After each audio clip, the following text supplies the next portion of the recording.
You have seen me in the field helping my husband, but there's also a lot of other stuff that goes on behind the scenes. I do my regular chores of milking and feeding and watering and all the things, but then before the dew dries or after the sun goes down, I'm also back in my market kitchen. Secret sugar cookie recipe. Plain sugar.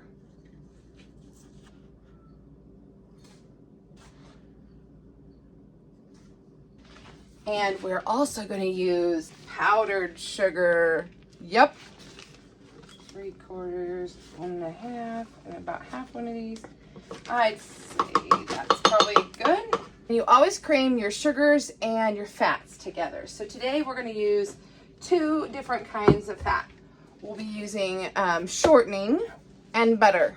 If you're curious on how you can make your own homemade butter, I do have a video on that.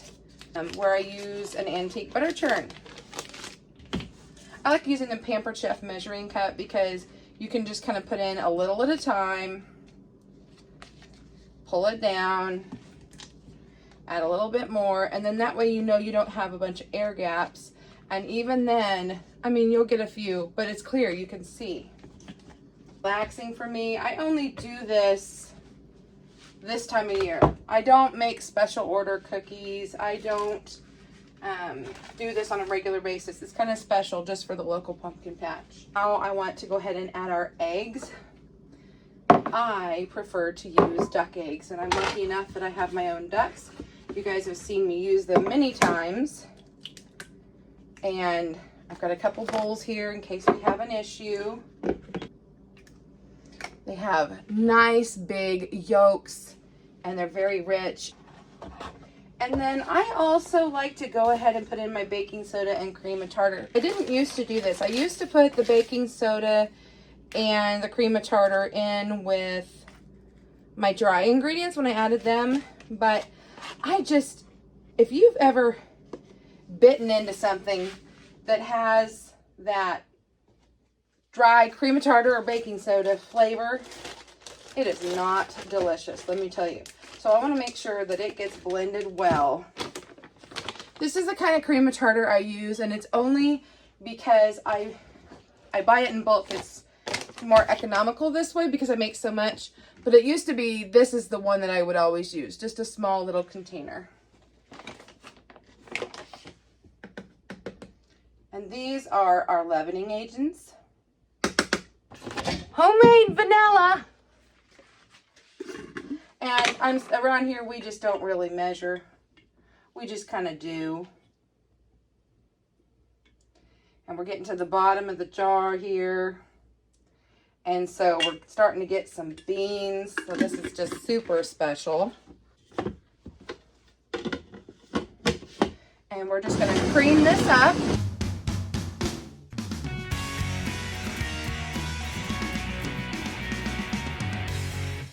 This is nice and creamy. We can start adding our flour.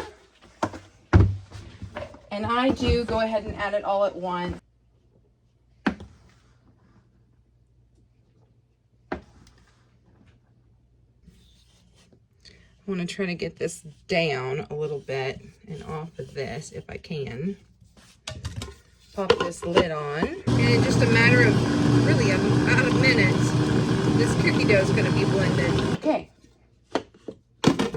And now I have the most silky, creamy sugar cookie dough ever. I love it. Scoop this out into a Ziploc bag.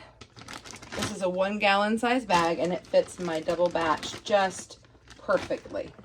And then I like to just kind of flatten it out, and then I'll set this on the fridge shelf and it'll firm up. So after the sugar cookie dough is made, it chills in the refrigerator for at least a couple hours, up to, a day or two.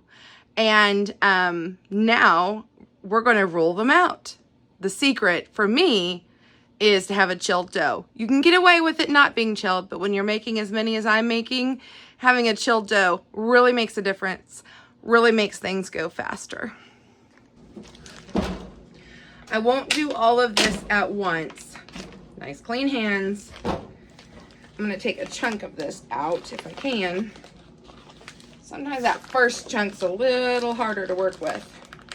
Got myself a good chunk. So this is gonna go back in the fridge. I'm gonna take my nice warm hands and kind of get this started. I have found that using a silicone mat really helps because the metal table can get a little warm. It's a stainless steel table, but I just found that I like using the plastic mat. If I can get it stuck on there, good. And then I have this special roller that I bought off Amazon where it has different sizes of how you can, let's see, all the different colors have different sizes on how thick your cookie will be. I like the red, which I believe is a 1/4 inch. Yes, this is the 1/4 inch disc. I find that it makes for a perfect jumbo cookie. I don't want to get them too fat or too thin. So this is just kind of my happy place. What I like about this is when you roll, you can get a nice even dough. That was something that in my early years when I was using my beloved wooden roller that didn't have these ends on it, I would not have an even dough even though I thought I did. This just kind of helps me. Now that we have our dough rolled out, I'll be making 2 different kinds of cookies. We're gonna start with the pumpkins. I just kind of go around and fit them in however I think I can. Here they are cut. And I have found using my large offset spatula really helps to get the cookies up without destroying the bottom. So there's a nice thick cookie. And I'll put it on a cookie sheet with some parchment. I have several trays so that I can continue working while the others are baking. I find that 6 large ones usually fit on my tray really nicely. And the oven is preheated.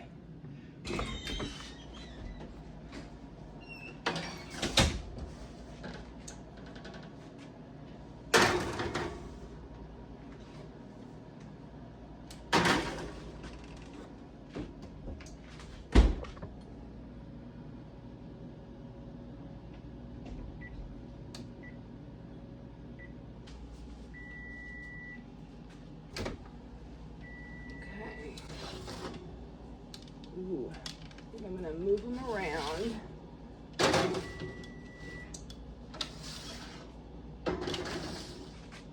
Give them another minute or 2.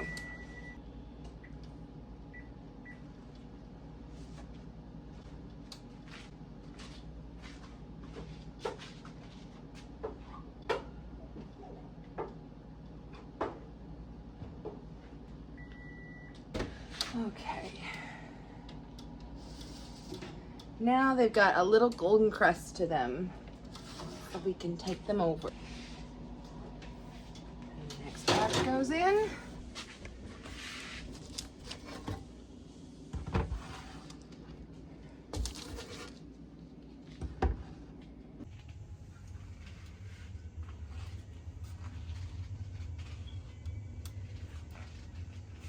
It's kind of raining outside. We can't be in the field, so I'm going to take advantage of this and I'm going to frost some cookies, and I'm going to share with you some secrets on how I do the cheaters method. I normally like to make my own frosting. I love using royal icing for sugar cookies. If nothing else, I like to make my own frosting, but sometimes when you're in a pinch and you got to get things done fast, you kind of do a makeshift in between. And let me show you how I do that. Store-bought frosting, and I'm going to work on the pumpkins first. I have a process, trust me. There's reasons why I do things. And I figure if I'm going to be buying it anyway, I might as well get the orange color to kind of get a base started. A lot of times, holiday ones will come with sprinkles. They have a seal on them. You can save that. Put that aside. We may use that another day. Who knows? We don't need it for this. But what you do is you've got your tub of frosting. And did you know that these are made to be whipped with your mixer? I did not know that until maybe a couple of years ago. So that was a bit of a shock to me that you're actually supposed to whip this before you put it on your cake. Yeah. Set that aside. You may need that container later. We'll get to that in a bit. And to that, I'm going to add powdered sugar. This is going to give your frosting a little bit more structure. I'm going to start with 3/4 to a cup of the confectioner's sugar. I'm going to see what this looks like as we whip it. Whip it good. I have orange food coloring. I'm going to add a few drops of that in there and still color this how we want. We're just using that orange as a base, remember? Let's go ahead and start stirring that up. I like that color for a pumpkin, don't you? And remember I told you to save this? Okay. I'm going to put some of this frosting back in this tub. It's going to make it a lot easier for me when I go to spread to not have to reach all the way down into that deep bowl. A set spatula and my tub of revamped frosting, and we're going to start frosting the pumpkins. Okay, we are cookie level. So what I'll do is I'm going to grab a dab of frosting and I'm just going to kind of start smearing it. And I like to do an up and down pattern like this. So it kind of looks like the lines of the pumpkin. And I'll just get bigger and bigger until I feel like I have put enough frosting on the cookie. And I'll flip the cookie so we can finish that side out. Now we're going to come in and we're going to give this a little more definition. This works great for just a quick cookie. This is totally fine, but I'll show you in just a bit how we can make this a little fancier. Don't think store-bought cookie frosting, okay? So we have adapted the frosting to make it more fluffy, yes, but you want, you know, a nice layer on there. You don't want it super thick because you're gonna want this to get a nice slight crust to it because you want to be able to package them. Because if we're doing this for, you know, if you want to give them away or if you want to sell them or whatever. And there it is. Step 1, phase 1. It doesn't have to be perfect. They're going to need to set for a bit before you go to the next step. That's why we do the pumpkin first, because we're going to go ahead and let that start to dry a little bit before we do the next phase of the pumpkin. All right. Same thing's going to happen here with the yellow. Clean bowl, tub of white frosting. 1 tub to 1 cup. Sometimes I think I even use like 1.5 cups. It's just kind of one of those things you do by feel.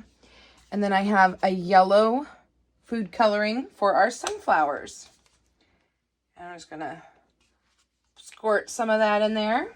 Not the kind of cook that really measures a lot.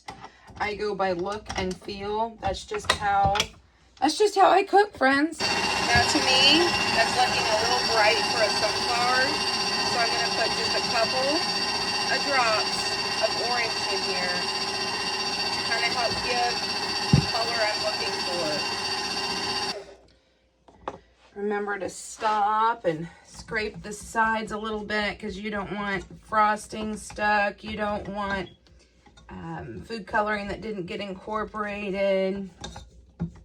Still a very bright yellow, but that little bit of orange just really kind of toned it down a little bit.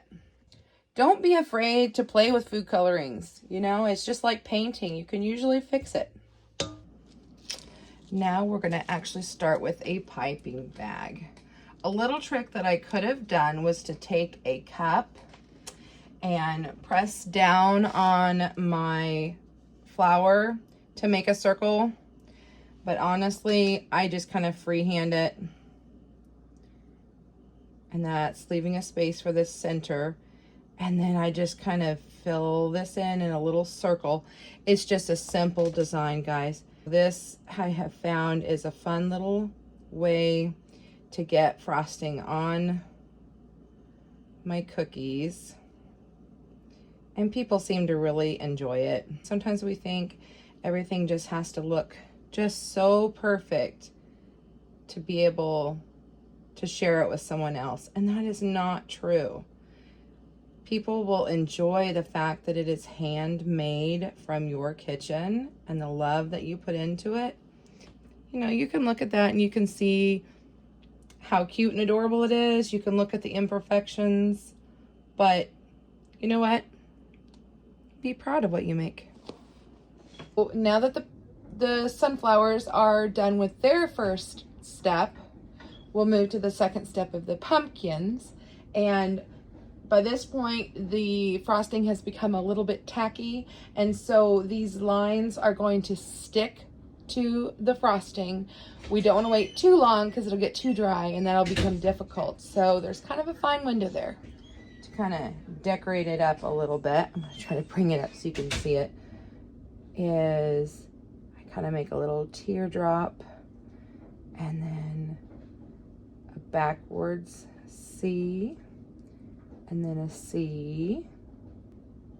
Kind of cleans up those edges. The lines of the pumpkin are a slightly different color orange than the actual base coat. It just gives it a little definition. Next, we're going to work on the stem, and I like to use brown with a fine tip. And what I do is I just outline it. I'll just kind of make an outline and then I'll zigzag fill that in. And that's it. That's all there is to the stem. We are now ready to do the green. I'm gonna get a new bag and I'll show you how I do that. I'm just gonna kind of snip off the tip. First I'll put in this that kind of just braces it. And then I'm gonna put on the smallest tip I have. I'm going to twist that on, and then I'm going to put this down in a cup. I'm going to put this over the cup, and then I'm going to take my pre-mixed icing. This isn't the store-bought. This is what I've done myself. I'm going to stick it down there. Just kind of tap it down in. I'm going to fill it completely full. Pull that right out and look at that. Didn't have a big mess. Push it down. Squeeze this out. Give this a twist. And we're ready to decorate. And I just start making squiggly lines.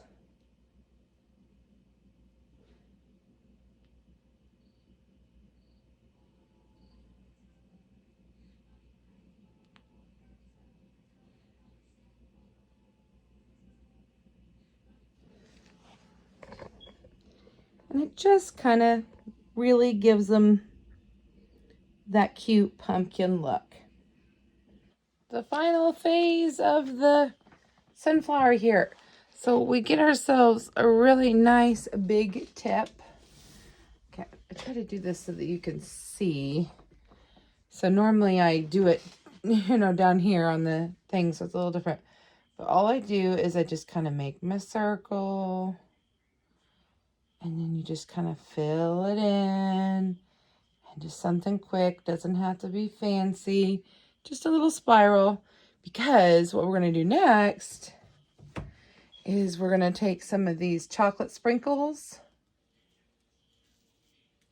Many times I'll even just fill it really full, tap it down, and then let them fall off. That's kind of my favorite way to do it. It really fills that in nicely. But you know, even if you just sprinkle a few on there, that works too. But it's just a fast, easy, and quick way to make some cookies. It was so early this morning, I forgot to take you along. But I make these labels that have ingredients, all the details. This is just a treat bag. Gently slide the cookie in. I like to bunch it at the top, give it a twist. Put one of these twist ties in the top.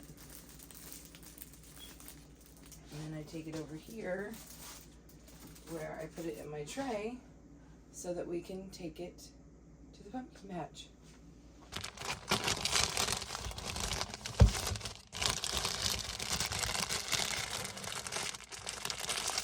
Do one full twist, take your twist tie.